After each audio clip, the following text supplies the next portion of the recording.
আসসালামু আলাইকুম প্রিয় শ্রোতারা, আপনারা শুনছেন ভূত এফএম। এখানে আমরা তুলে ধরি অন্ধকারের অজানা সব গল্প, যেগুলো শোনার পর হয়তো আপনার বুকের ভেতর ঠান্ডা কাঁপুনি ছড়িয়ে যাবে। চারপাশের নীরবতা, একাকিত্ব আর অদৃশ্য ছায়ার ভেতর দিয়ে আমরা পৌঁছে যাই এমন এক জগতে যেখানে আলো নেই, আছে শুধু ভয় আর রহস্যের শীতল শ্বাস। তাহলে প্রস্তুত হন, কারণ এখন শুরু হতে যাচ্ছে আপনার দুঃস্বপ্নের নতুন অধ্যায়। আর মনে রাখবেন, ভূত এফএম শুধু গল্প নয়, এটা আপনার আতঙ্কের ডায়েরি। যদি ভয় পেতেও ভালো লাগে, তবে এখনই চ্যানেলটি সাবস্ক্রাইব করে আমাদের সাথে থাকুন, কারণ সামনে যা আসছে তা হয়তো আপনি কখনো কল্পনাও করেননি।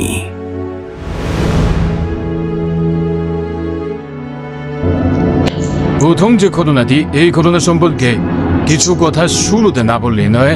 কেননা এই ঘটনাটি আমাদেরকে যিনি পাঠিয়েছেন তার নাম মোহাম্মদ সাত্তার রতন ভাই। ওনার বাড়ি খুলনার খালিশপুরে। এই ঘটনাটি উনি বেশ কিছুদিন আগেই আমাদেরকে পাঠিয়েছিলেন। ঘটনাটি আমরা সিলেক্ট করেছিলাম এবং পৌঁছানোর তারিখও নির্ধারিত হয়েছিল। আমার কাছে যখন ঘটনাটি আসে, তখন আমি শুনতে গিয়ে দেখি ঘটনাটির একদম শেষ অংশটা কেটে গিয়েছে। অডিও ক্লিপ আকারে পাঠিয়েছিলেন উনি, কিন্তু শেষ অংশটা আর আসেনি। কোনো টেকনিক্যাল কারণে হতে পারে, এটা হতে পারে। এমন একটা জায়গায় এসে ঘটনাটি শেষ হয়ে যায়, যার পরের অংশটুকু না শোনা পর্যন্ত আমি কিছুতেই শান্ত হতে পারছিলাম না। পরবর্তীতে সাত্তার রতন ভাইয়ের সাথে ফোনে আমি কথা বলি এবং বলি যে, ভাইয়া, আমরা ঘটনাটি পরিপূর্ণ হয়ে পাইনি, আপনি কাইলে একটু চেক করে ঘটনাটির বাকি অংশ পাঠিয়ে দেন। ঘটনাটি আমার কাছে দুর্দান্ত লেগেছে। পরবর্তীতে বাকি অংশটা উনি লিখে আমাদেরকে পাঠিয়ে দেন। সেই ঘটনাটি এখন আপনাদের সাথে প্রথম ঘটনা হিসেবে শেয়ার করতে যাচ্ছি।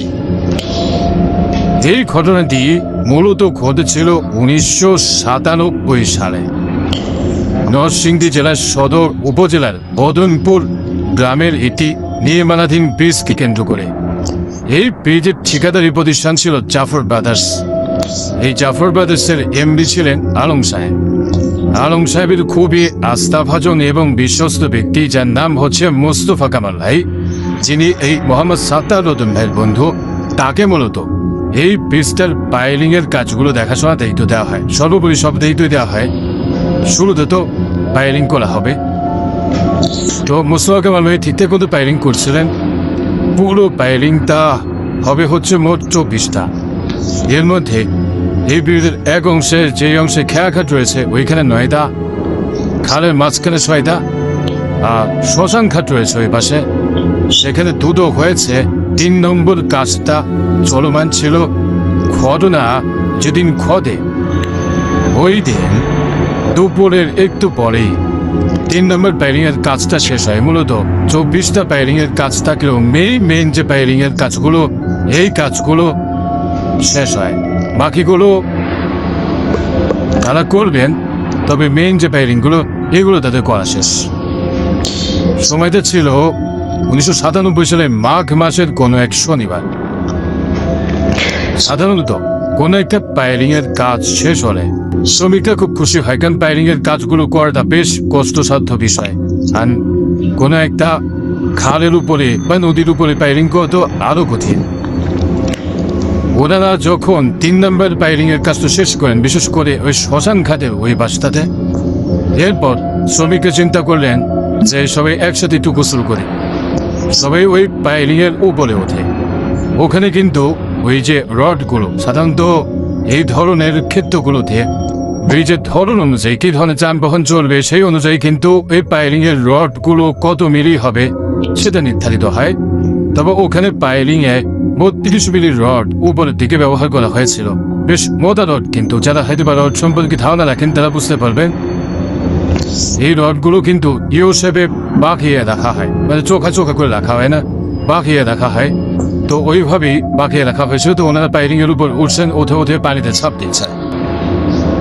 এদিকে এই যে যারা ছাপ দিচ্ছেন, এদের মধ্যে মোস্তফা কামাল ভাইও ছিলেন। উনিও চিন্তা করলেন যে আমিও একটু মনে সুখে ছাপাছাপি করি। উনি পাইলিংয়ের উপরে উঠেছেন। আর এই দৃশ্যগুলো নেট থেকে কাঞ্চন নামে একজন শ্রমিক দিচ্ছেন। কাঞ্চনের বাড়ি হচ্ছে বাগেরহাটে মোংলাতে। কাঞ্চন কিন্তু একজন এক্সপার্ট শ্রমিক তো বটে, তার সম্পর্কে আরো একটি তথ্য বলে রাখি, কারণ ঘটনার ভেতরে তার প্রসঙ্গটা আসবে। তার বাবা ছিল কবিরাজ, তন্ত্রমন্ত্রী, বেশ পারদর্শী ছিল। বাবার বেশ কিছু বিষয় সে দেখেছে। এইসব দেখতে দেখতে বাবার সাথে থাকতে থাকতে বেশ কিছু বিষয়ে সে কিন্তু জেনেছ। তো কাঞ্চন হঠাৎ করে খেয়াল করে এই মোস্তফা কামাল ভাই উনি পাইলিংয়ের উপরে ঠায় দাঁড়িয়ে আছে চোখ বন্ধ করে, নড়ছেও না চলছেও না। হঠাৎ এমনটা কেন? অনেকক্ষণ ধরে দাঁড়িয়ে আছে। কাঞ্চন যখন এটা খেয়াল করে তখন অন্যদেরকে ডাকে, এই দেখো তো আমাদের স্যারের কি হলো, এভাবে দাঁড়িয়ে আছে অনেকক্ষণ ধরে। তখন সবাই মিলে পাইলিংয়ের উপরে উঠে দেখে এক ভয়ঙ্কর দৃশ্য, যেটা ওনারা কেউ আশাই করেন নাই। দেখে ওনার পাউস চলছে না, অর্থাৎ উনি মারা গেছেন।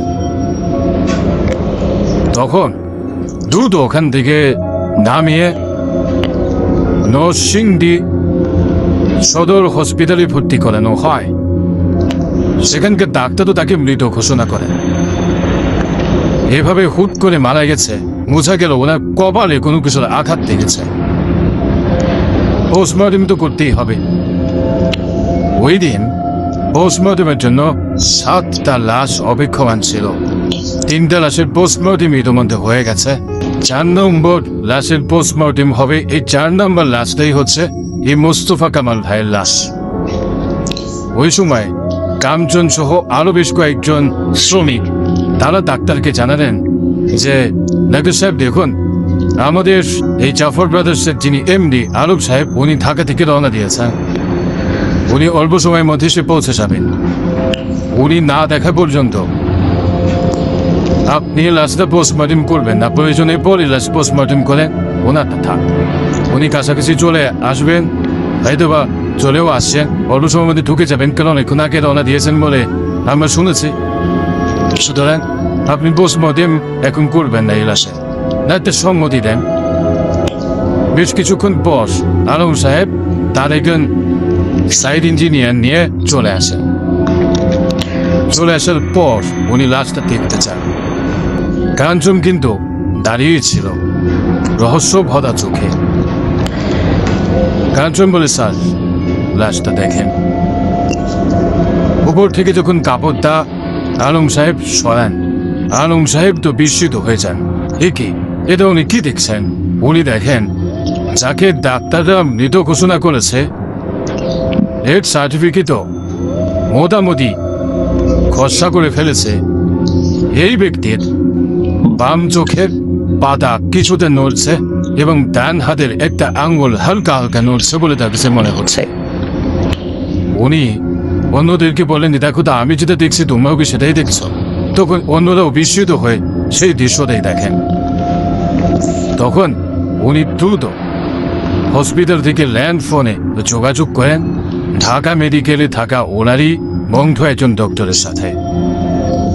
তাকে যখন এই বিষয়টা জানানো হয় তখন উনি জানান যে তুমি একটু দেখো যে রোগীর হার্টবিট চলছে কিনা। এরপর দেখা গেল রোগীর হার্টবিট চলছে। যেই ডক্টর তাকে মৃত ঘোষণা করেছেন তাও তো আবার, আর ডাক্তারকে আর কি বলা হবে, এই যে শ্রমিক যারা ছিল তারাও তো পালস চেক করে দেখেছে যে পালস চলছে না, হৃদস্পন্দন চলছে না। ডক্টরকে তো আর দোষ দিয়ে এখানে লাভ নেই। তাহলে হঠাৎ এমনটা কেন হলো? দ্রুত ওই হসপিটাল থেকে নিয়ে তারা রওনা করেন ঢাকার উদ্দেশ্যে। তবে ঢাকার উদ্দেশ্যে রওনা করলেও প্রতিমধ্যে একটা ভালো হসপিটালের অবকাঠামো যখন দেখতে পারেন, একটা প্রাইভেট হসপিটাল, এটা বদনপুর একটা প্রাইভেট হসপিটাল আর কি, সেখানে নিয়ে যান। সেখানে ভর্তি করানো হয়। ডক্টর যিনি ইমার্জেন্সি বিভাগে দায়িত্বে ছিলেন উনি এসে আসেন, চেক করেন, চেক করে উনিও পালস পান। এরপর ওই হসপিটালে ভর্তি করানো হয়। মূলত এই মোস্তফা কামাল ভাইয়ের মাথায় খুব আঘাত লেগেছিল। ওনার কিন্তু সেন্স আসে। 6 দিন হসপিটালে ভর্তি রাখা হয়েছিল। এরপর তাকে রিলিজ দেওয়া হয়। ওনার যখন সেন্স আসে তখন ওনাকে জিজ্ঞেস করা হয়েছিল এই ঘটনাটা কি হয়েছিল। তখন উনি বলেছিলেন যে উনি যখন ছাপ দেবেন হঠাৎ করে ওই পাকানো রথটা মনে হলো সোজা হয়ে ওনার মাথায় প্রচন্ড জোরে আঘাত করলো। এরপর ওনার কিছু মনে নেই। অথচ রড কিন্তু পাকানো, 32 মিলির একটা পাকানো রড একা একা সোজা হয়ে তার মাথায় আঘাত করবে, এটা কি আসলে বিশ্বাসযোগ্য? কিন্তু এটাই হয়েছিল। আর পাকানো রথটা কিন্তু পাকানোই দেখেছে সবাই, ওটা কিন্তু সোজা হয়েছিল না। এখানে সবচেয়ে রহস্যময় ভূমিকা পালন করেছে এই কাঞ্চন ভাই। তার কাছে শুরুতেই এই বিষয়টা অস্বাভাবিক লেগেছে, তবু উনি হসপিটালে নিয়ে গেছেন। আর উনি জানতেন যে একবার পোস্টমর্টম হয়ে গেলে আর কোনো কিছু করা সম্ভব হবে না। উনি বিভিন্নভাবে এটাকে দেরি করানোর চেষ্টা করছিলেন। শেষ পর্যন্ত জাফর ব্রাদার্সের এমডি আলম সাহেবের আসার কথা বলে দেরি উনি করাচ্ছিলেন এবং উনি ওনার কিছু কাজ করে যাচ্ছিলেন। আল্লাহর রহমতে শেষ পর্যন্ত উনি সফল হয়েছিলেন, আলহামদুলিল্লাহ। ঘটনা কিন্তু এখানে শেষ নয় প্রিয় লিসেনার্স, ঘটনার মাঝামাঝি এসেছে আমরা মাত্র। আরো রহস্য বাকি আছে। 3 দিন পর পর তাকে ড্রেসিং করতে আসতে হবে। যেই পথ দিয়ে আসবেন সেই পথের মাঝখানে তো ওই যে বদনপুর ব্রিজ, এক পাশে বদনপুর বাজার আর এক পাশে শ্মশান ঘাট। তো ওনারা শ্মশান ঘাট পার হয়ে আরেকটা জায়গা রয়েছে লোকালয়ে, সেখানেই মূলত থাকছিলেন, বিশেষ করে যে মোস্তফা কামাল ভাই। আর ওই সময় যে নৌকাগুলো চলতো, এই নৌকায় যারা মাঝির দায়িত্ব পালন করতেন, এমন একজন মাঝির সাথে মোটামুটি পরিচয় হয়ে গেছিল, কাঞ্চন ভাইয়ের পরিচয় হয়ে গেছিল, মোস্তফা কামাল ভাইয়ের সাথে পরিচয় হয়ে গেছিল। কারণ হচ্ছে এ আসা যাওয়ার পথে বিশেষ করে ওনারা যে ড্রেসিং করানোর জন্য আসবেন, বিশেষ করে এই যে কাঞ্চন ভাই মোস্তফা কামাল ভাইকে নিয়ে আসবেন, যেই নৌকায় আসবেন সেই মাঝিটা বেশ এক্সপার্ট একজন লোক, তার সাথে সম্পর্ক ভালো হয়ে গেছিল। মাঝে মাঝে তো দেরি হয়ে যেত আসতে, কারণ হচ্ছে ওই জায়গাটা 1997 সালের প্রেক্ষাপটে এমন ছিল যে সন্ধ্যার পর ওদিক দিয়ে লোকজন চলাফেরা করতোই না। আশেপাশে যে মসজিদগুলো ছিল এশার নামাজেও লোকজন খুবই কম আসতো। আর এশার নামাজ পড়া হয়ে গেলে রাস্তায় একটা কুকুর বিড়ালের দেখা পাওয়া তো মুশকিল হয়ে যেত। এই কারণে যেদিন ড্রেসিং করার জন্য আসতেন না, 3 দিন পর পর আসতে হবে, ওই সময় মাঝিকে বলে রাখা হতো যে মাঝি ভাই আপনি কিন্তু কাছাকাছি থাকবেন, না ক্রে চলে আসবেন, আপনি ঘুমাই যান না। মাঝির বাড়িটা অবশ্য কাছাকাছি ছিল, মানে চোরা যদি মদনপুর বাজারে এসে থেকে ডাক দেওয়া হয়, উনি ওই শ্মশান ঘাটের ওই পাশে ওনার যে বাড়ি সেখান থেকে শুনবেন। এই জন্য খুব একটা চিন্তা এই মোস্তফা কামাল ভাই এবং এই কাঞ্চন ভাই কারোর মধ্যেই ছিল না। ওনারা 3 দিন পর পর যেতেন আসতেন। এর মধ্যে একটা ব্যাপার, সেটা হচ্ছে যে কাঞ্চন ভাই কিন্তু বাড়িতে যাননি। অথচ দেখুন ওনার পরিণতি কি হওয়ার কথা ছিল, ওনার চলে যাওয়ার কথা ছিল কবরে। সেই মানুষ উনি বাড়িতেও যাননি, হসপিটাল থেকে সুস্থ হয়ে আবার উনি কর্মস্থলে ফেরত এসেছেন। আল্লাহ যাকে বাঁচাতে চান তাকে কি কেউ মারতে পারে? নিশ্চয়ই না। আবার আল্লাহ যাকে মারতে চান তাকে কি কেউ বাঁচাতে পারে? নিশ্চয়ই না। যাই হোক, এই যে ড্রেসিং করাতে হবে বেশ কিছুদিন ধরে, 3 দিন পর পর, এবং 3 দিন পর পর কি অবস্থা এটাও ডক্টর বুঝবেন। যেহেতু বড় একটা বিপদ থেকে উনি ফেরত এসেছেন আল্লাহর রহমতে। যেই রাত্রে আরেকটা ঘটনা ঘটে, সেই দিনের বেলা ওনারা গিয়েছেন মদনপুর সেই প্রাইভেট হসপিটালে। ওই দিন আবার ওই হসপিটালে প্রচন্ড রোগীর চাপ। যেই ডক্টর ড্রেসিং করেন ওই ডক্টর বেশ ব্যস্ত ছিলেন, আর ওই ডক্টরকে ছাড়া মোস্তফা কামাল ভাই আর কাঞ্চন ভাই অন্য কাউকে ড্রেসিং করাবেন না। যেহেতু বেশ কিছুদিন আসছেন ডক্টরের সাথেও এটা ভালো সম্পর্ক হয়ে গেছে, ডক্টরও শুনেছেন যে উনি মানে মারাই গেছিলেন, মৃত অবস্থায় নিয়ে যাওয়া হয়। এরপরে এই ঘটনা, এই জন্য ওনার বিষয়ে ডক্টরেরও কিন্তু একটা আগ্রহ ছিল। তার কারণে ডক্টর বলছিলেন যে ঠিক আছে আপনারা যেহেতু আমার সাথে করাবেন একটু অপেক্ষা করেন, সেই ইমার্জেন্সি রুগী আছে এদেরকে দেখে তারপর ড্রেসিংটা করাই। যদিও ড্রেসিং করানো অল্প সময়ের কাজ, তারপরও এমন ইমার্জেন্সি কিছু রুগী ওই সময় আসছিল যে তাদেরকে রেখে ড্রেসিং করতে উনি আসলে যেতে পারছিলেন না। যাই হোক, সবকিছু করা হয়, এরপরে যে আবার আসবেন, তো এরপর ওনারা যখন আসছেন অনেক দেরি হয়ে যায় আসলে। মূলত যেই জায়গাতে এই হসপিটাল ছিল, এই জায়গাটার নাম হচ্ছে হাসনাবাদ। মূলত বদনপুর থেকে হাসনাবাদের দূরত্ব প্রায় 22 থেকে 25 কিলোমিটার। ওইখানেই হসপিটালটা ছিল। তো এই বদনপুরে যখন ওনারা আবার আসছেন, অনেক রাত হয়ে গেছে, তখন তো রাত প্রায় 10:30। আর একটু আগে তো বললামই যে ওখানে সন্ধ্যা পেয়ে লোকজন পাওয়া মুশকিল হয়। যখন ওই বদনপুর বাজারে আসছেন, বাজারে পাহারার দায়িত্বে থাকা যিনি নায়িকা আছেন, উনি বলছেন যে বাবারা তোমরা এখন কোথায় যাও? তখন ওরা বলেন যে আমরা তো এই যে ব্রিজের দায়িত্বে আছি। তখন বলে যে এত রাত্রেবেলা তোমরা এদিকে যাচ্ছ, পার হবা, শ্মশান ঘাটে যাবা, ওইদিকে আবার তোমরা এসে যাবা, তোমাদের থাকার জায়গায় যাবা, এত রাত্রে যেতে হবে না, তোমরা এখানেই থাকো। বসো, গল্প গুজব করি। আসলে রাত বাজে 10:30, রাত পার হতে তখনও অনেক দেরি। তখন তো শীতকাল চলছে, ভাগ বছর কানেকশন বেলকোনা করছে, এরপর থেকে তো চলছে, তখন তো শীত। শীতকালে রাত পার করা, ঠান্ডার মধ্যে এদের কিন্তু চারটিখানি কথা না। শীতকালে রাতও তো অনেক বড় হয়। তখন এই কাঞ্চন ভাই বসে যে, না চাচা আপনি চিন্তা করবেন না, আমাদের মাছি আছে, মাছিকে ডাক দিলে চলে আসবে। তখন এই যে যিনি নায়িকার চাচা, উনি নির্দোষতা বোধ করছিলেন, আসলে উনি যেতে দিতে চাইছিলেন না কোনো একটা কারণে। এরপর কি আর করা, ওনারা তো যাবেনি। ওনারা বদনপুর বাজারে যে খেয়া খাত্তা আছে ওইখানে চলে আসছেন। আসার পরে ওই মাঝি ভাইকে রাখেন, ও মাঝি ভাই, মাঝি ভাই এ করে ডাকছে, উনি খুদ ধরে ডাকছেন। না হলে 50-60টা ডাক দিয়েছে চিৎকার করে করে। একবার মুসুয়া কামাল ভাই ডাক দেয়, একবার কাঞ্চন ভাই ডাক দেয়, এভাবে ডাকাডাকি করছে। এখন এই যে ডাকাডাকি করছে, কোনো সারা শব্দ নেই, অথচ শীতকালে কিন্তু চতুর্দিকে একদম নিস্তব্ধ থাকে, কিন্তু কোনো সারা শব্দ পাওয়া যাচ্ছে না মাছির। অথচ মাছির ডাক কিন্তু শোনার কথা। এবং অনেকক্ষণ থাকার পর হঠাৎ করে মনে হলো হালকা হালকা ছলাৎ ছলাৎ শব্দ ওনারা পাচ্ছেন। তখন ওরা মনে করে মনে হয় মাছি নৌকা নিয়ে আসছে। হ্যাঁ, মাছির ডিঙি নৌকাটা চলে আসছে। যখন এবারে এসে ফেরে, তখন দুজনই চমকে ওঠেন, আরে এই নৌকায় মাছি কোথায়? মাছি তো নেই, একা একাই কিভাবে এখানে চলে আসলো? তখন মুসলকাল ভাই কাঞ্চন ভাইকে বসে যে, কাঞ্চন ভাই এই নৌকাটা কিভাবে একা একা এখানে চলে আসলো? যদি ওই পাশ থেকে মাছি ধাক্কা দিয়েও নৌকা এই পাশে দেয়, এটা তো পসিবল না। ধাক্কা দিলে এত দূর আসবে না নৌকা, আর সে ধাক্কা দিবে ও পাশ থেকে তো কিছু বলবে, আর ধাক্কা দেওয়ার পর এটাতে একদম আমাদের কাছে এসে খেয়ে এটাও তো বলা যাবে না, ঘটনা দেখে। তখন এদিক কাঞ্চন ভাই উনি বেশ রহস্যময় কণ্ঠে মুসলকাল ভাইকে বলেন যে, আপনি আমাকে ধরে থাকবেন, নৌকায় বৈঠা আছে, আমি নৌকাটা চালাবো, যা কিছুই হোক আপনি আমাকে ছাড়বেন না, আপনি ধরেই থাকবেন, আর কোনো কাজ নেই আপনার, বাকিটা ইনশাল্লাহ আমি দেখে নিচ্ছি।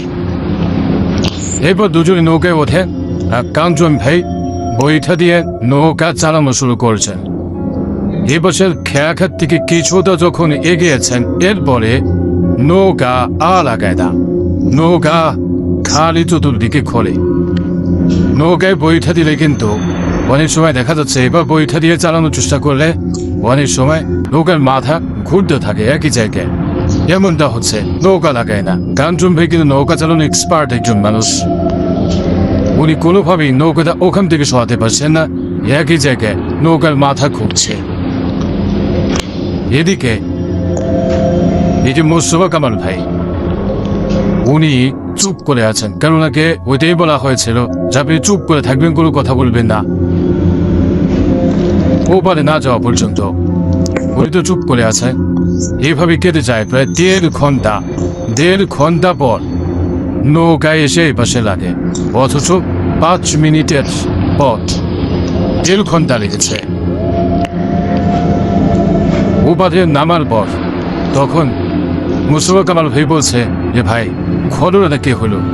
এত তো সময় কি করলাম এখানে, এত সময় লাগলো কেন? তখন কাঞ্চন ভাই বলছে যে এখান থেকে বাসায় গিয়ে বলি, এখন এটা না বলি। এই কথা শোনার পর মোস্তফা কামাল ভাই সায় দেন যে হ্যাঁ ঠিক আছে, বাসায় গিয়ে শুনি। যাওয়ার পথেই তো মাঝির বাড়ি, ওনার আগে মাঝির বাড়ি গেছে। যাওয়ার পরে এই কাঞ্চন ভাই মাঝিকে ডাক দিছে, মাঝি তো এক ডাকে উত্তর দিছে। মাঝি গোছো, মাঝি ভাই আপনাকে যে এতবার ডাক দিলাম আপনি শুনলেন না। মাঝি বলে শুনি নাই, কে বলছে? আমি তো আপনাদের একটা ডাক শুনছি, আমি শুনলাম একবার ডাক দিলেন, কিন্তু এরপর আমি তো কোনো ডাক শুনলাম না। আমি চিন্তা করলাম মনের ভুল হলো নাকি, কারণ আমি তো আপনাদের অপেক্ষায় ছিলাম। যেহেতু অনেকক্ষণ ধরে আপনাদের ডাকের অপেক্ষায় ছিলাম, মনের ভুল হতেই স্বাভাবিক, কোন একটা শব্দকে আপনাদের ডাক মনে করতে পারি। একবারই ডাক শুনেছি, এরপর কিন্তু আমি আর ডাক শুনি নাই। ভেবেছি যে আপনারা হয়তো আর আসবেন না, তবুও কিন্তু আমি জেগেই আছি, কিন্তু আপনাদের ডাক একটার পর আর শুনি নাই। মোস্তফা কামাল ভাই চমকে ওঠেন, কি বলেন আপনি? একটা ডাক শুনেছেন, আমরা 50টা ডাক দিয়েছে অনেকক্ষণ ধরে, আপনি অন্য ডাক শোনেনি নাই? মাঝি বলেন না, আমি শুনি নাই। তখন মোস্তফা কামাল ভাই বলেন যে আপনার ডাক না শোনা, নৌকা একে একে চলে আসা, নৌকা একই জায়গায় ঘুরতে থাকা, কি রহস্য হতে পারে?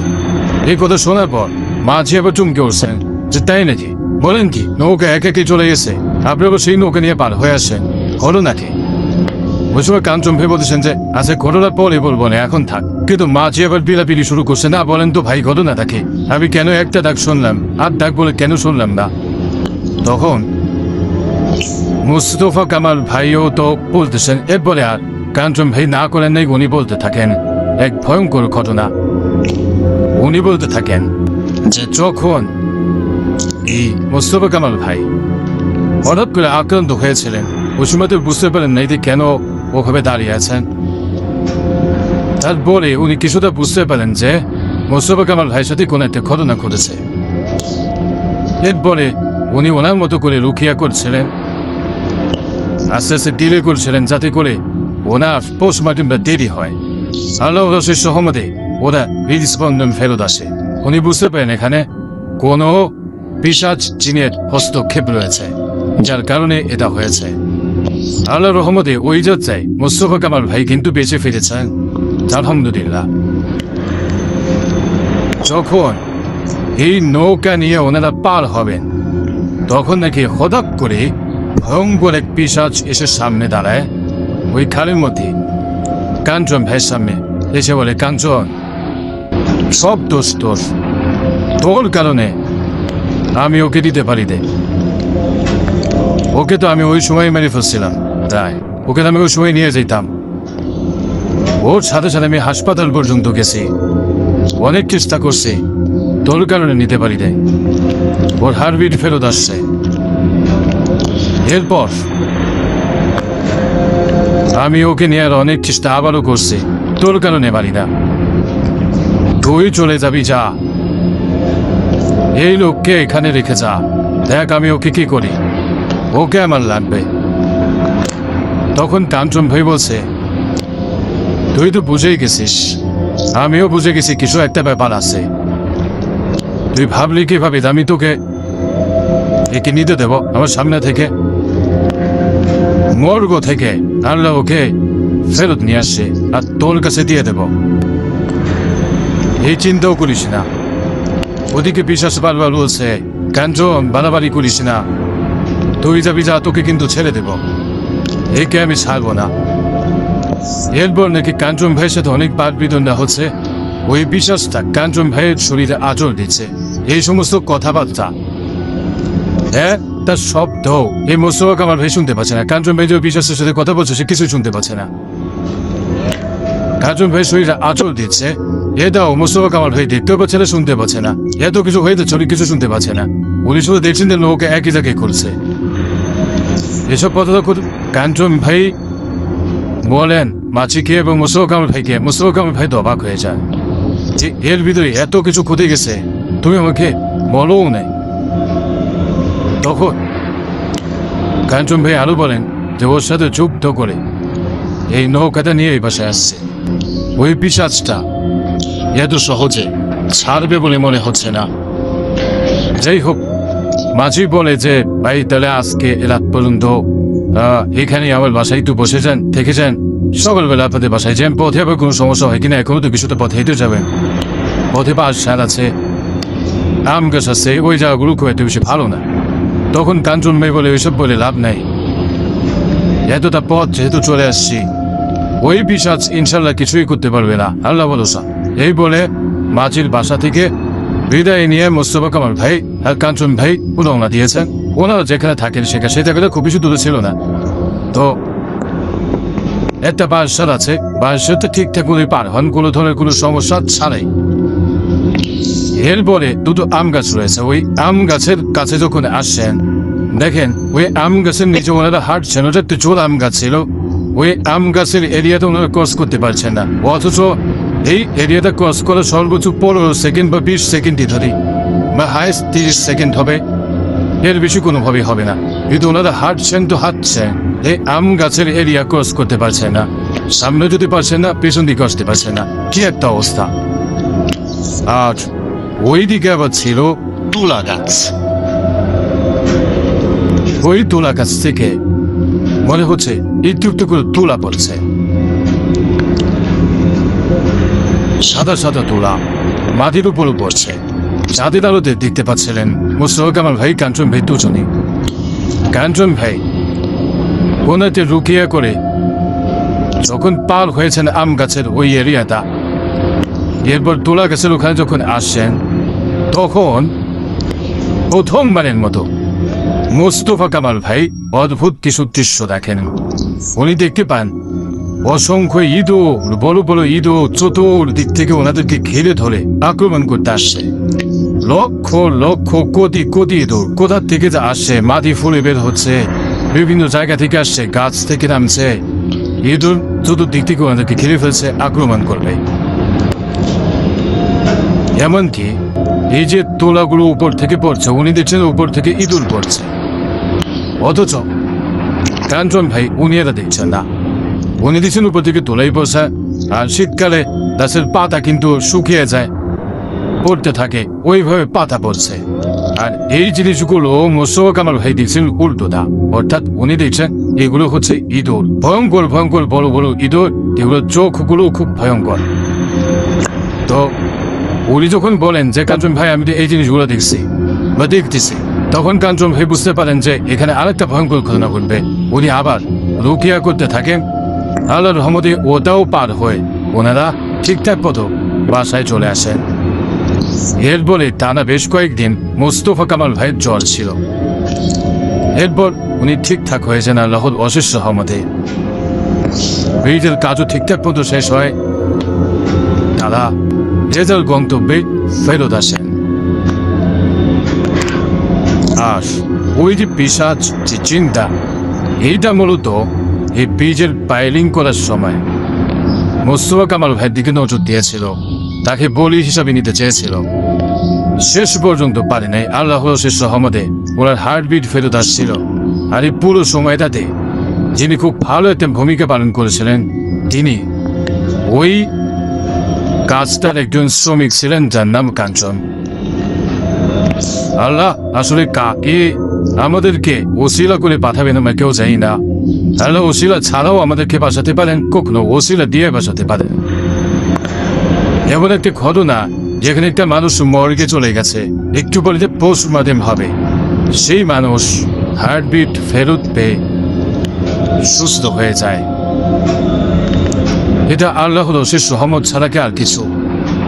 ওই পিশাচটা শেষ পর্যন্ত তার হার্টবিটটা বন্ধ করে রাখতে পারেনি, একটা পর্যায়ে সেটা চালু হয়ে যায়।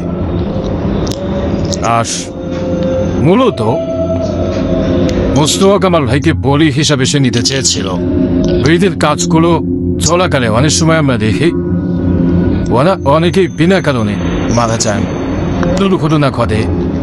এই ধরনের ব্রিজগুলো তৈরির ক্ষেত্রে দুর্ঘটনা যদি ঘটে, বুঝতে হবে এখানে কোনো প্যারানর্মাল বিষয়ে হস্তক্ষেপ রয়েছে। যদিও বা দুর্ঘটনা, এটা আপাতত দৃষ্টিতে বিচক দুর্ঘটনা বলেই মনে হতে পারে, কিন্তু আসলে কি তাই? মোস্তফা কামাল ভাই কিন্তু এখন দিব্যি ভালো আছেন আলহামদুলিল্লাহ। আল্লাহ তাআলা তাকে আরো দীর্ঘায়ু দান করুন। ধন্যবাদ জানাচ্ছে আমাদের সাত্তার ভাইকে, এমন এক রহস্যময় ঘটনা আমাদেরকে পাঠিয়েছেন। এই ধরনের ঘটনা সচরাচর কিন্তু পাওয়া মুশকিল হয়। আপনি এমনভাবে পুঙ্খানুপুঙ্খভাবে বর্ণনা দিয়েছেন যে কোথায় হয়েছে, কোন ঠিকাদার প্রতিষ্ঠান কাজ করছিল, তার এমডির নাম কি, বিস্তারিতভাবে বর্ণনা করেছেন। আশা করি ওই সময় 1997 সালে যারা এই ব্রিজটা তৈরি হতে দেখেছেন তারা হয়তো বা এই ঘটনার কথা মনে রাখতে পারেন বা মনে করতেও পারেন। ঘটনাটা এ পর্যন্তই। রেভলিউশনের ঘটনাটি কেমন লাগলো আপনাদের কাছে তা জানিয়ে ভিডিওর কমেন্ট সেকশনে কমেন্ট করতে কিন্তু ভুলবেন না। রেভলিউশনের এখন যে ঘটনাটি আপনাদের সাথে শেয়ার করতে যাচ্ছে আমাদের শনি রাতের 27তম আয়োজনের দ্বিতীয় ঘটনা হিসেবে, এই ঘটনাটি আমাদেরকে যিনি পাঠিয়েছেন তার নাম মোহাম্মদ আলফাজ আহমেদ। ওনার বাড়ি ময়মনসিংহ জেলার ত্রিশাল উপজেলার মঠবাড়ি ইউনিয়নে। ঘটনাটি ওনার নিজের সাথেই ঘটেছিল। ঘটনাটির সময়কাল 2021 সালের মার্চ মাসের শেষ সপ্তাহের কোন একটা দিনে। দিনটা উনি নির্দিষ্ট করে মনে করতে পারেন নাই, এই কারণে আমাদেরকে বলতে পারেন নাই, তবে মার্চ মাসের শেষ সপ্তাহে এতটুকু ওনার মনে আছে। এশার আজান হয়ে গেছে এমন একটা সময়, ওই সময়ে ওনার একজন কাজিন ওনাদের বাড়িতে বেড়াতে আসবেন, অথচ তাকে থেকে রওনা দিয়েছেন ওই সময়ে কাছাকাছি আসবেন। ওনাকে এগিয়ে আনার জন্যই মূলত এই আলফাজ ভাই উনি এগিয়ে যাচ্ছিলেন। আর তখন তো বেশি রাত হয় নাই। ওই যে রাস্তাটা, যেই রাস্তা দিয়ে উনি এগিয়ে যাচ্ছিলেন, এই রাস্তাটা ছিল কাঁচা রাস্তা, গ্রামের রাস্তা। রাস্তাটা উত্তর দক্ষিণ কয়েকদিকে ভাগ হয়ে গেছে।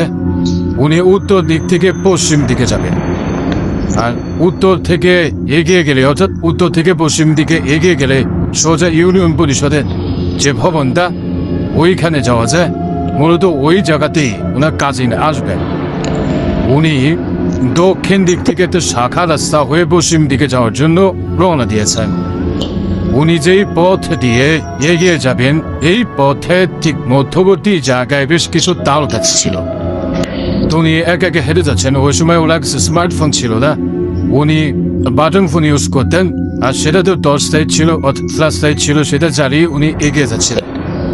আর বাটন ফোনের যে ফ্ল্যাশ লাইটগুলো, এগুলোর আলো কিন্তু খুব বেশি হয় না, অল্প হয়, অনুমতি পথ চলা যায় আর কি। উনি একে একে এগিয়ে যাচ্ছেন। মনে রাখা ভালো, এই রাস্তাটা ছিল কাঁচা, আর এই রাস্তায় তেমন কোনো গাড়ি চলতো না। অটো রিক্সা তখন তো মোটামুটি হয়েছে, এখন যেমন অটো রিক্সার জয় জয়কার সব জায়গাতেই, তখন কিন্তু অটো রিক্সায় গ্রামগঞ্জে এতটা প্রবেশ করেনি। 2021 সালে তখনও কিন্তু করোনা সংক্রান্ত বিভিন্ন সমস্যাগুলো কিন্তু চলছে ক্রমাগত। যাই হোক, উনি তো এগিয়ে যাচ্ছেন। উনি জানেন যে এদিক দিয়ে মেইন যেখানে উনি যাবেন সেখানে যাওয়ার জন্য কোনো গাড়ি পাবেন না। এমনকি ফেরত সময় ওরা কাজিনকে নিয়ে যখন ফিরবেন তখনও কোনো গাড়ি পাবেন না। তবে ওই রাস্তার মধ্যবর্তী কিছু জায়গায় কিছু ঘরবাড়ি রয়েছে, এখন আরও কিছু ঘরবাড়ি হয়েছে। 2021 সালে ঘরবাড়ি কম ছিল আর কি। তো উনি এগিয়ে যাচ্ছেন ওনার মোবাইলের ফ্ল্যাশ লাইটটা অন করে। উনি যখন তার কাছে কাছাকাছি এসেছেন তখন ওনার কাছে মনে হলো ওই হাও কাওয়াতে সাদা পোশাক পরা কোন একটা মানুষ তার কাছে সেটা হেলান দিয়ে বসে আছে। এরকম কোনো ব্যক্তি থাকতেই পারে, কোনো কাজ করছে হয়তো বা আক্রান্ত হয়ে গেছে, তখন তো অনেক লাভ। বিষয়টা এরকম না। উনি এটা নিয়ে খুব একটা বেশি চিন্তা ভাবনা করেনি, উনি ওনার মতো করে এগিয়ে যাচ্ছেন। তবে আর চোখে উনি তাকাচ্ছেন যে এটা আসলে কে এই সময়ে তার কাছে এখানে বসে আছে। উনি দেখলেন যে এই যে আলফাজ আহমেদ ভাই যে এগিয়ে আসছেন, এই বিষয়টা মনে হলো ওই লোকটা টের পেয়েছে। আলফাজ ভাইয়ের আগমনটা যখন সে বুঝতে পেরেছে, আলফাজ ভাইয়ের কিছু মনে হলো যে ওই লোকটা ওই হেলান দেওয়া থেকে বসলো, মানে বসা অবস্থা তো হেলান দিয়েছিল তার গাছের সাথে, এবার সে বসলো। বসার পর উঠে দাঁড়ানোর পর সে তাল গাছের গোড়া থেকে ওই কাঁচা রাস্তার মাঝখানে চলে আসলো, এসে ওলান দিকে আগানো শুরু করলো। তখন পর্যন্ত কিন্তু এই আলফাজ ভাই উনি কোনো প্যারানর্মাল কিছু চিন্তা করেন নাই। আর ওই জায়গাতে আসার কিছুক্ষণ আগে ওনার কাজিনকে ফোন করেছিলেন যে কাজিন কত দূর আছে। উনি বুঝতে পারলেন যে এখনো প্রায় 1 কিলোমিটার দূরে আছে। তো উনি হেঁটে হেঁটে ওই ইউনিয়ন পরিষদ ভবনের ওইখানে যেতে যেতে কিন্তু তার কাজিন ওখানে চলে আসবে। এরকমই পরিকল্পনা ছিল, উনি তো হেঁটে যাচ্ছেন আস্তে আস্তে। হঠাৎ করে উনি দেখেন যে এই যে মানুষের মতো অবয়বটা, এই অবয়বটা মনে হচ্ছে একটা বড় আকৃতির সাদা বিড়াল হয়ে গেছে। বিড়াল হয়ে তার দিকে হেঁটে আসছে। তখনও কিন্তু তাদের মাঝখানে যে দূরত্ব, অর্থাৎ দুইজনের যে দূরত্ব, উনিও তো হেঁটে যাচ্ছেন, বিড়ালটাও তার দিকে এগিয়ে আসছে। দূরত্ব 50 হাতের মতো ছিল। উনি চিন্তা করেন যে কি ব্যাপার, এইটা বিড়াল হয়ে গেল, তাহলে কি উনি তো কি বিড়ালই দেখেছিলেন? তখনও পর্যন্ত কিন্তু ওনার ভিতরে ভয় কাজ করেনি। তবে একটা অদ্ভুত বিষয় উনি খেয়াল করেন, সেটা হলো যে ওনার শরীরটা কেমন যেন ভারী ভারী হয়ে গেছে। দুলু দুলু করে ওনার বুক মনে হচ্ছে কাঁপছে। কেবল এত অস্বস্তি ভাব ওনার মধ্যে চলে আসে, যেটা একটু আগেও ছিল না। অথচ উনি কিন্তু ভয় পাচ্ছেন না। বিড়ালটা আস্তে আস্তে ওনার দিকে এগিয়ে আসছে, আর ওনার মোবাইলের দিক ফ্ল্যাশ লাইটের হালকা আলো, এই আলোটা যখন বিড়ালের চোখে পড়েছে, তখন বিড়ালের চোখ দুটো পুরোপুরি টপ করে চলে উঠল। দুটো চোখে খুব অদ্ভুত রকমের সাদা, মনে হচ্ছে চোখ দিয়ে আলো ঠিকরে বের হচ্ছে। যদিও বা অন্ধকারে কুকুর, বিড়াল বা এই ধরনের প্রাণী চোখে আলো পড়লে এমনটা মনে হওয়াটাই স্বাভাবিক, কিন্তু কোন একটা অস্বাভাবিকতা ওই বিড়ালের চোখে ছিল। উনি হঠাৎ করে আরো একটা বিষয় লক্ষ্য করলেন। উনি দেখলেন যে এই বিড়ালটা এখন মনে হলো একটা শেয়াল আকৃতির কোনো প্রাণীতে পরিণত হয়েছে, এটা আর বিড়াল নেই। তখন উনি ভয় পাওয়া শুরু করলেন যে আসলে একটু কি বিড়ালই দেখেছে। উনি চিন্তা করলেন যে না, এটা বিড়াল না, এটা হয়তো ভাই কুকুর বা শেয়াল টাইপেরই কিছু হবে, তা না হলে এত বড় জিনিস আমি দূর থেকে তো মানুষের মতো দেখছি, এটাই হবে, বিড়াল টেয়াল কিছু না। এরকম চিন্তা করতে করতে উনি কিন্তু সামনে হেঁটেই যাচ্ছে, আর ওই জিনিসটা ওনার দিকে হেঁটে আসছে। হঠাৎ করে এইবার উনি যেটা দেখেন, সেটা দেখার জন্য উনি মোটেও প্রস্তুত ছিলেন না। উনি দেখেন শেয়ালের মতো এই প্রাণীটা, যেটা কিন্তু সাদা রঙের। এই জিনিসটা হঠাৎ করে 8 থেকে 10 বছর বয়সী একটা ছেলে আকার ধারণ করেছে। 8 থেকে 10 বছর বয়সী একটা ছেলে আমাদের দেশের প্রেক্ষাপটে কতটুকু উচ্চতা হয়, তার শারীরিক গঠন কেমন থাকে, ঠিক এমন। এই জিনিসটা দেখার সাথে সাথে উনি ওখানে দাঁড়িয়ে যান। উনি চিন্তা করে থাকেন, হায় হায়, এটা আমি কি দেখছি। উনি তখন ভাবলেন আসলেই মনে হয় শুরুতে মানুষই দেখেছিলাম, মাঝখানে বিড়াল বা শেয়াল, সাদা রঙের কেবল শেয়াল হয় না, মানুষই হবে। তবে এবার উনি লক্ষ্য করলেন যে ওই 8 থেকে 10 বছর বয়সী বাচ্চার চেহারার মধ্যে অদ্ভুত ধরনের এক বিষয় লক্ষ্য করা যাচ্ছে। উনি বেশিক্ষণ যে তার দিকে তাকিয়েছেন বিষয়টা এরকম না। হঠাৎ করে আলফাজ ভাই মনে হলো যে এই বাচ্চাটা বেশ আক্রমণাত্মক। এরকম চিন্তা করতে করতে উনি দেখেন যে এই বাচ্চাটা 8 থেকে 10 বছর বয়সী বাচ্চাটা ওনার দিকে দৌড় দিয়েছে, মানে ওনাকে ধরার জন্য দৌড় দিয়েছে। অনেক সময় হয় না যে মানুষ কাছাকাছি দাঁড়িয়ে থাকে, চুপচাপ দাঁড়িয়েছে, হঠাৎ করে দৌড় শুরু করেছে তার দিকে। কিরকম তো হয়, যখন এরকমটা হয়েছে উনি মারাত্মক চমকে উঠেছেন। উনি কি করেছেন, শরীরটাকে একটু বাঁকিয়ে নিয়ে সোজা দৌড় দিয়েছেন, মানে উনি যেদিকে যাবেন ওই দিকে। উনি এত জোরে দৌড় দিয়েছেন, পেছন দিকে তাকানোর কোনো সুযোগ পাইনি। উনি দৌড় দিয়ে কিছু ঘরবাড়ি ছিল ওই জায়গাতে চলে আসছেন। ওখানে এসে লোকজনদেরকে ডাকাডাকি শুরু করেছেন। উনি ফোন করেছেন ওনার পরিচিত কয়েকজনকে, তারাও কাছাকাছি ছিল, তারা চলে আসছে। তো উনি যেভাবে ভয় পেয়েছেন, এমন ভয় পেলে শরীরের অবস্থা কেমন হতে পারে, মানুষ হাঁপিয়ে যায়, গলা শুকিয়ে যায়, ওনার প্রচন্ড রকমের পানি পিপাসা লেগে যায়। উনি ওনার পরিচিত জনকে বলেন যে একটু পানি খাবো, তখন পরিচিত জনরা পানি এনে দেয়। তারা জিজ্ঞেস করছে কি হয়েছে, কি হয়েছে।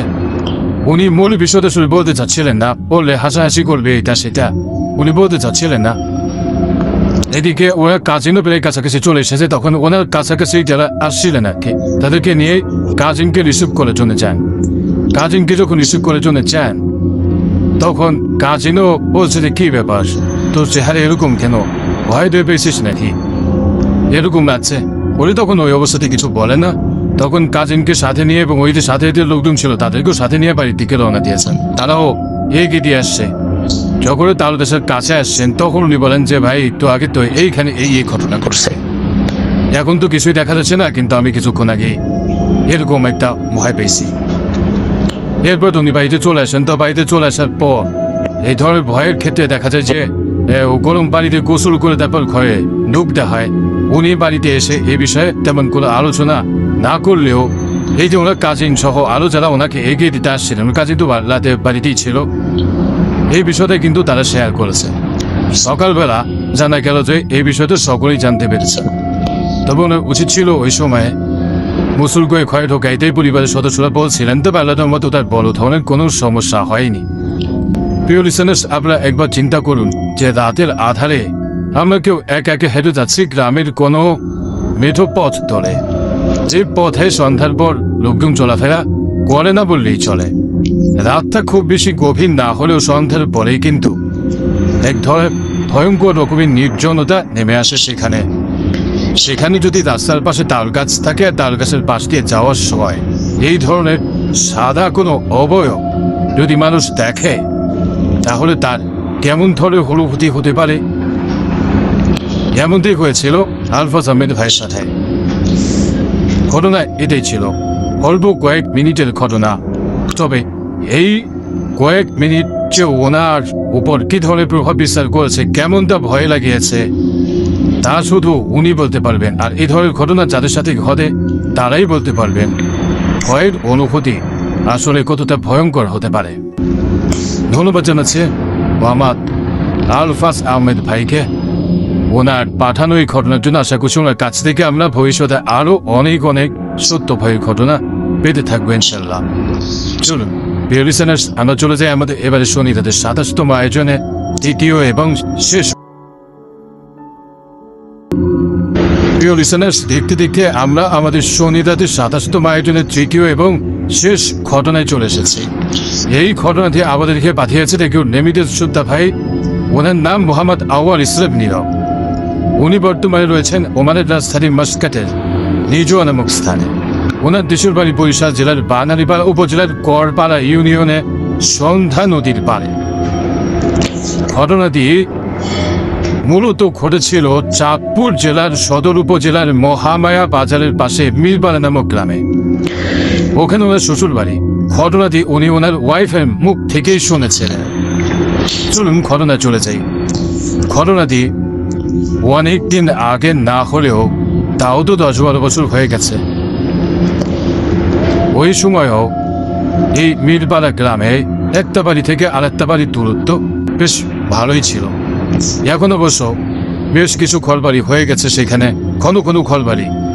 এখন দেখা গেছে যে একটা বাড়ির পাশে আর কেউ মিলিং করে বাড়ি করছে। তখন কিন্তু একটা বাড়ি থেকে আরেকটা বাড়ির দূরত্ব মোটামুটি ছিল আর কি। চিৎকার দিয়ে ডাকতে হতো এমন একটা অবস্থা। এক বাড়িতে যদি কোনো শব্দ হয় পাশের বাড়ি কিন্তু সেটা শুনবে না, এতটা দূরত্ব ছিল। তো ওখানে শ্বশুর বাড়িতে দুটো ঘর ছিল। দুটো ঘরে পরেই ছিল একটা পুকুর, পুকুরের পরে একটা কবরস্থান, আর কবরস্থানের সাথে লাগোয়া রয়েছে 3টা তাল গাছ। তো এই তাল গাছ কবরস্থানের ওই পারে আর একটা বাড়ি রয়েছে। ওই বাড়িতে একটা মেয়ে রয়েছে, নাম হচ্ছে আমেনা। সে হাই স্কুলে পড়তো ওই সময়। আমেনা সকালবেলা স্কুলে যেত, বিকেলের দিকে ফেরত আসতো। আমেনার নানা বাড়ি আবার স্কুলের কাছাকাছি, তাদের বাড়ি থেকে কিছুটা দূরে স্কুল, আর স্কুলের কাছাকাছি হচ্ছে নানা বাড়ি। তো মাঝে মাঝে আমেনা কি করতো, দুপুরবেলা টিফিন পিরিয়ডে নানা বাড়ি চলে যেত, অথবা স্কুল ছুটি হয়ে গেছে তখন নানা বাড়িতে যেত। নানা নানি মামাদের সাথে গল্প গুজব করে তখন বাসায় আসতো সন্ধ্যার আগে। এটা সবসময় করতো না, মাঝে মাঝে করতো, আর কি যখন তার ভালো লাগতো তখন যেত। তো এমনই একদিন স্কুল ছুটির পরে সে গিয়েছে তার নানা নানির সাথে দেখা করতে। তো ওই সময় আবার নানি বেশ ভাজা পোলা কিছু জিনিস তৈরি করেছে, তেলে ভাজা পিঠা তৈরি করেছে, এগুলো খেয়েছে। সবসময় তো নানা বাড়িতে আসে, এটা নিয়ে তো খুব বেশি সমস্যা না। কিন্তু সন্ধ্যার আগেই সে বাড়িতে ফেরত আসতো। যদি কখনো সন্ধ্যা লেগে যেত তখন মামারা বা নানা বাড়ির অন্য কোনো পুরুষ সদস্য এসে বাড়ি পর্যন্ত এগিয়ে দিয়ে যেত। আর দেখতে বেশ ছিপছিপে গলনে, লম্বা চুল, সুন্দর চেহারার একটা মেয়ে ছিল আমেনা। ঘটনা যেদিন সূত্রপাত হয় আর কি, অর্থাৎ ঘটনার সূত্রপাতের যেই সময়টা, এটা ওই দিন যেই দিন আমেনা নানা বাড়িতে গিয়েছিল ভাজা পোড়া খেয়ে বাড়িতে ফিরছে সন্ধ্যা লাগে। যেহেতু যখন রওনা দিয়েছে তখনও সন্ধ্যা লাগতে মোটামুটি বেশ দেরি ছিল, এই জন্য কেউ যে এগিয়ে দিয়ে যাবে এমন প্রয়োজনীয়তা কেউ বোধ করেনি, আমেনাও বোধ করেনি। সে রওনা দিয়েছে।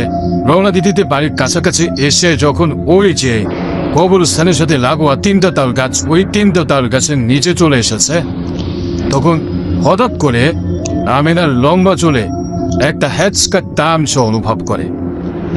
তার কাছে মনে হলো তার চুলটা কোথাও বেঁধে গেছে, এই জন্য হ্যাচকা টান লেগেছে। হ্যাচকা টানে সে বেশ ব্যথা পায়, আর সামনের দিকে তার অবস্থাতেই হাত পেছনে দিয়ে চুলের সাথে হাত লাগিয়ে চুলটা ছাড়ানোর চেষ্টা করে। আমেনার কাছে মনে হলো চুলটা তার সমান উচ্চতায় ভাসছে, অর্থাৎ এমন কোনো কিছুর সাথে চুল আটকে গেছে যেটা তার সমান উচ্চতা। অর্থাৎ তার চুলটা তুই তার মাথা বরাবর করে কেউ উঁচু করে ধরে কেমন হবে ওই রকম। আমেনা তখন পেছন দিকে ঘুরে তাকায়। ঘুরে তাকানোর পর এক ভয়ঙ্কর দৃশ্য দেখতে পায়। আমেনা দেখতে পায় যে তার চুল লম্বালম্বি হয়ে শূন্যে ভাসছে। মনে হচ্ছে কেউ একজন চুল ধরে রেখেছে, কিন্তু চুল কে ধরে রেখেছে এটা আমেনা দেখতে পাচ্ছে না।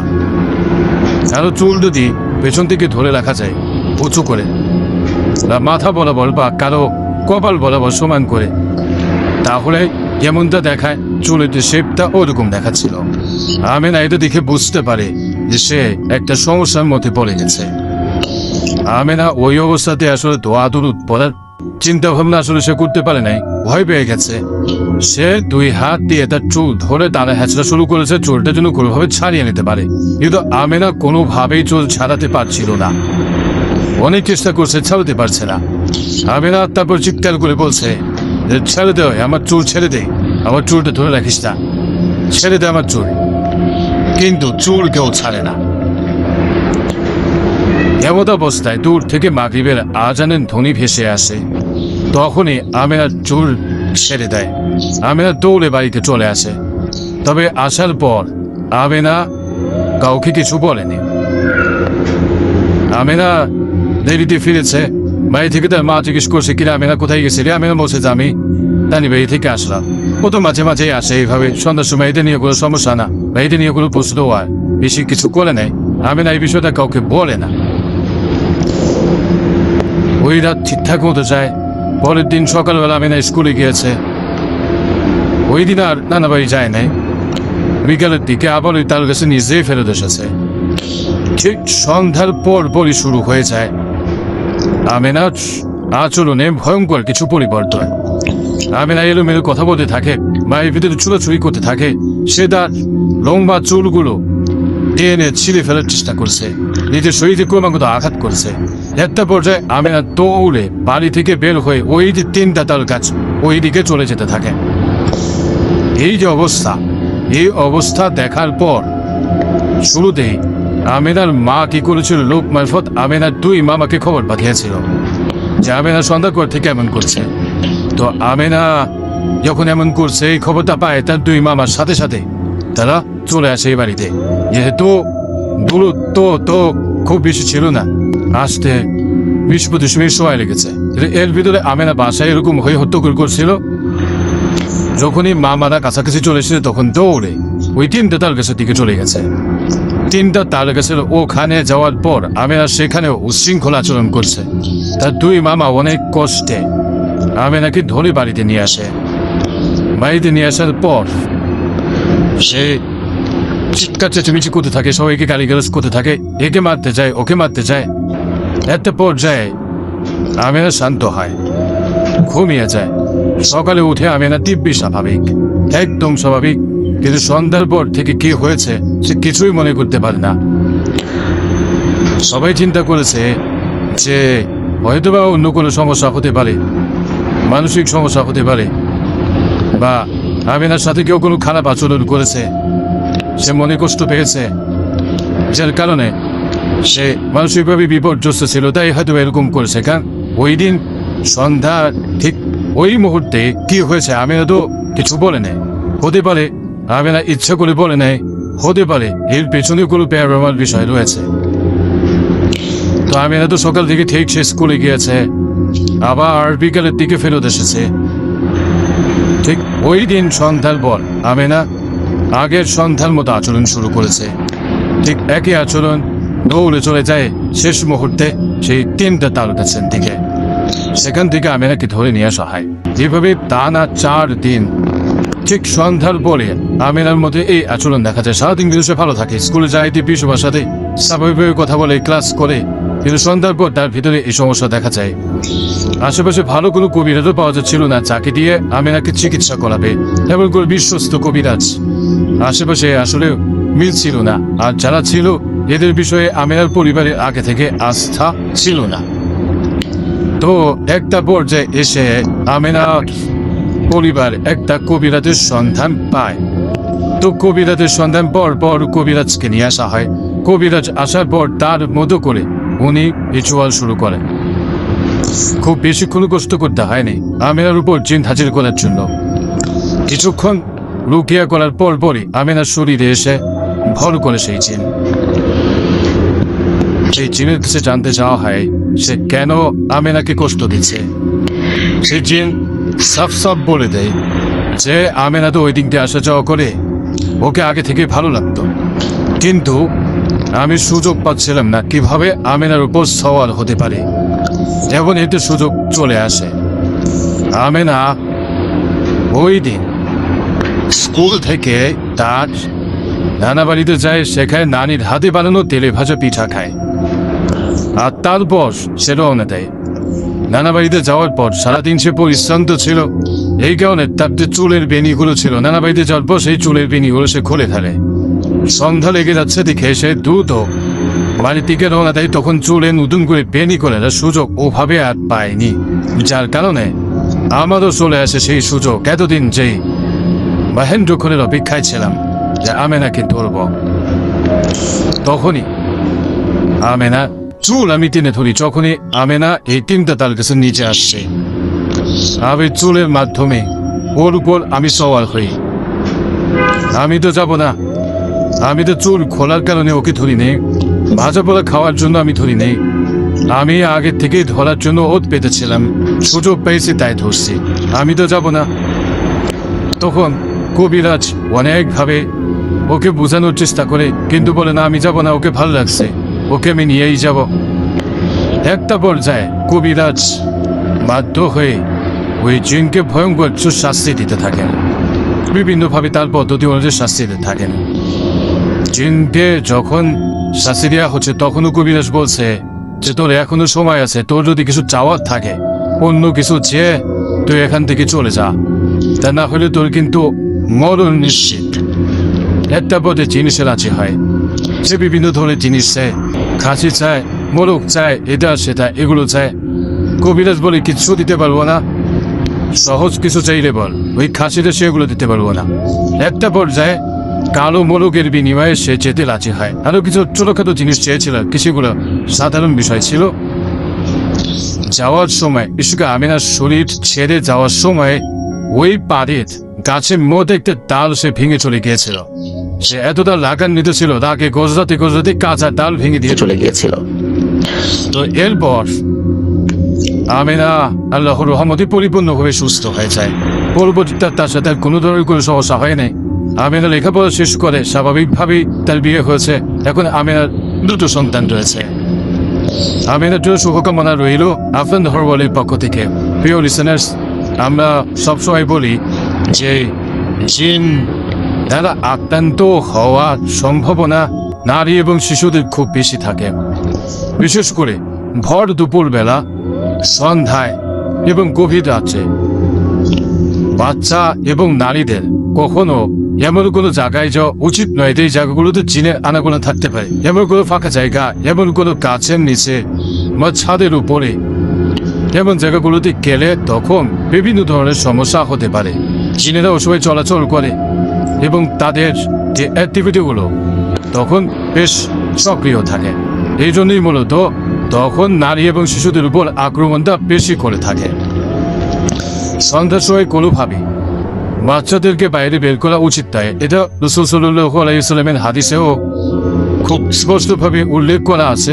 এটা নিয়ে তাকে ওরা বলেছিলাম যে রাসূলুল্লাহ সাল্লাল্লাহু আলাইহি ওয়াসাল্লাম বলেছেন যে তোমরা সন্ধ্যার পর বা সন্ধ্যার সময় বাচ্চাদেরকে বাইরে বের করে তবে রাত হয়ে গেলে তখন বের করতে পারে।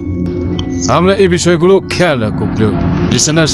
আর একটা বিষয় সেটা হচ্ছে যে সন্ধ্যার পর আমাদের কাপড়গুলো আমরা বাইরে রাখবো না, বারান্দাতে রাখবো না, সেগুলো ঘরের ভেতরে নিয়ে আসবো।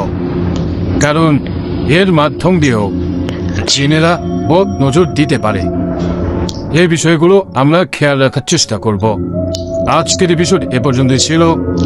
যারা আমাদেরকে ঘটনা পাঠিয়েছেন সকলকে অন্তঃস্থল থেকে ধন্যবাদ জানাচ্ছি। যারা ধৈর্য ধরে আমাদের এপিসোডটি শুনলেন তাদেরকেও ধন্যবাদ জানাচ্ছি। প্রিয় লিসেনার্স, আপনারাও কিন্তু ঘটনা পাঠাতে